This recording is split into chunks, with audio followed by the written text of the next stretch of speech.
কথা ছিল জুলাই গণহত্যাকারীদের কঠিন বিচার হবে বাংলার মাটিতে।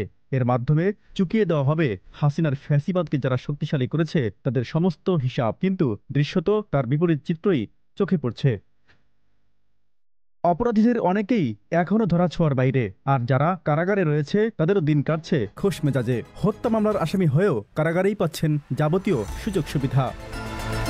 কেবল জুলাই গণহত্যাই নয়, আওয়ামী লীগ ও তার শরিক দলগুলোর শীর্ষ নেতারা দীর্ঘ ১.৫ দশক ধরেই হাসিনার যাবতীয় কুকর্মের সঙ্গী ছিল। ২৪ মধ্য জুলাইয়ে বৈষম্য বিরোধী ছাত্র আন্দোলন শুরু হলে এসব ক্ষমতালোভীরা হাসিনাকে হত্যাযজ্ঞ চালাতে উৎসাহ দেন। দীর্ঘদিনের লুটপাটের সঙ্গীও তারা। সংশ্লিষ্টরা বলছেন, ৫ আগস্ট হাসিনার দেশ ছেড়ে পালানোর পর এসব রাঘব বোয়ালদের মধ্যে ৬২৬ জন ক্যান্টনমেন্টে আশ্রয় নেন। যদিও নিজেদের কৃতকর্মের খেসারত বুঝতে পারা এসব অপরাধীদের পরবর্তীতে ছেড়ে দেওয়া হয়। এসব আত্মস্বীকৃত খুনিদের কেন, কিসের বিনিময়ে ছেড়ে দেওয়া হলো, এ নিয়ে প্রশ্ন ওঠে। তবে সেই প্রশ্নের উত্তর আজও মেলেনি।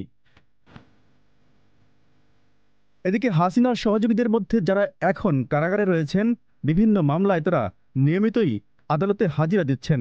তবে তাদের মধ্যে কোনো অনুশোচনা পরিলক্ষিত হয়নি।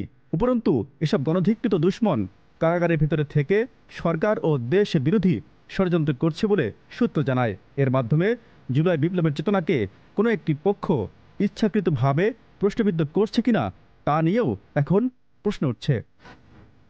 Z news, Dhaka.